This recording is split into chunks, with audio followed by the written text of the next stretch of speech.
Hala! Hindi na ba matutuloy ang Miss Universe 2025 na gaganapin sana sa Thailand? Possible din na imo-move yung coronation night ng Miss Universe from November 21 to December 21.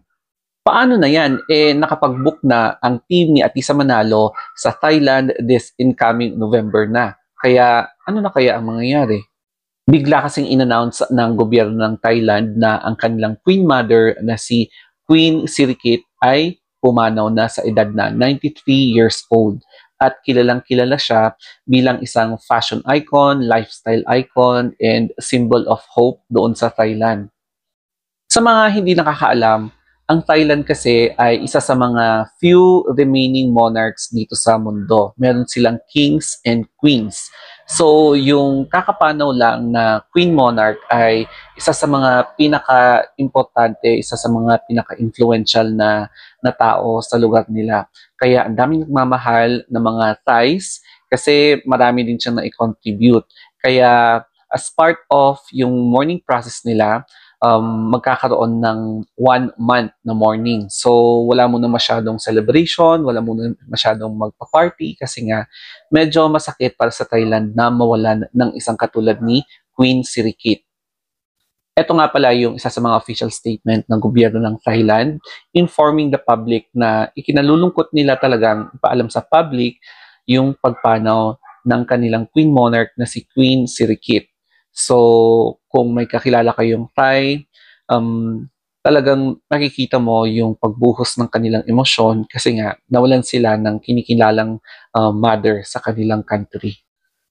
To give you an idea, 9 years ago, nung ginaganap yung Miss Grand International 2016 sa USA, biglang nag-announce din ng government ng Thailand yung passing ng king nila na si King Bhumibol.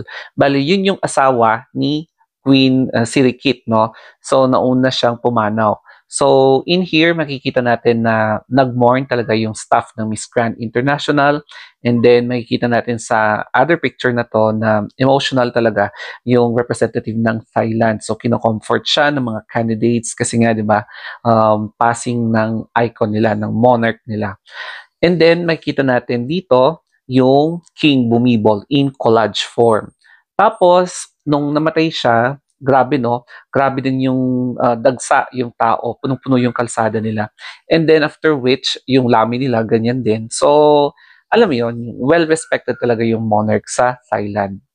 There is also a possibility na baka sa Vietnam gaganapin ang Miss Universe 2025 in which doon yung pangalawang pagsabak ni Atisa Manalo nung ni-represent niya ang Philippines sa Miss Cosmo na naging part siya sa top 10 finalist. Pero hindi pa natin sure kung baka sa Vietnam nga. Pero ang napansin ko lang sa pag-organize ng Vietnam ay maganda rin yung kanilang production tapos organized din yung mga staff nila. Sa ngayon, nung chinek ko doon sa webpage tsaka sa Facebook page ng Miss Universe, wala akong nakita na any new announcement. Pero ang nakikita ko lang na updates nila ay yung mga ganap ng winner, Miss Universe, yung mga past winner, yung mga replays nila, yung mga previous editions ng Miss Universe, puro mga ganun, no? Walang formal announcement.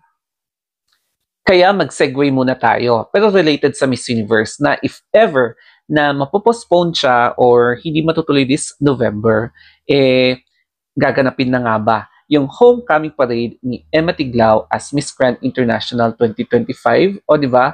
So nakaka-excite no kasi makikita natin yung magarbong float ni Emma with yung orange na motif tapos susuotin din niya yung winning gown niya na color orange na for me, ito yung isa sa mga pinakamagandang gown design na nakita ko na isinuot ng isang Philippine representative ng isang international beauty pageant. As in, ang ganda, ang linis. Tapos, kumikinang talaga siya nung sinuot ni Emma sa gown competition until nung awarding. Tapos, nag-blend din sa design tsaka sa background. Kaya, ang gandang tignan, no, kapag ganitong concept din yung gagawing float ni Emma. Tapos, may logo pang Miss Grand International 2025 Homecoming Parade. O, di ba? So I hope na merong isa sa mga ganito na based from this artist sketch yung gagawing float ni Emma. However, Atisa Manalo will be departing, kung di ako nagkakamali, sa November 2, papunta sa Thailand. So, magkakaroon na naman ng another press con, syempre, para tignan natin kung ano yung speech niya before starting her journey as a representative of the Philippines for Miss Universe sa Thailand. So, since wala ding mga announcement by the Miss Universe organization, most likely talaga na walang delay or walang postponement na magaganap. Yung Miss Grand nga hindi sila nag-delay. Nag-mourn lang sila ng konti, parang moment of silence lang, and then tuloy pa rin yung ganap sa Miss Grand noong 2016. So, ganun din siguro yung gagawin ngayon sa Miss Universe. Kaya siguro within this week, maglalabas din ako ng aking personal favorites. Yung first top ko for Miss Universe, tapos Miss Earth, and then Miss International. So, ayan na naman yung mamabash, yung makaka-experience na naman ako ng mga negative comments kasi kung hindi ko nailagay yung mga gusto nila, ayun. Kaya malapit na tayo sa exciting part. Hopefully, magkaroon tayo ng high placement sa mga pageants ngayong year. So that's all guys, my latest update sa mga pageantry natin since pageant season ngayon hanggang December. Thank you guys, have a nice day. Mwah!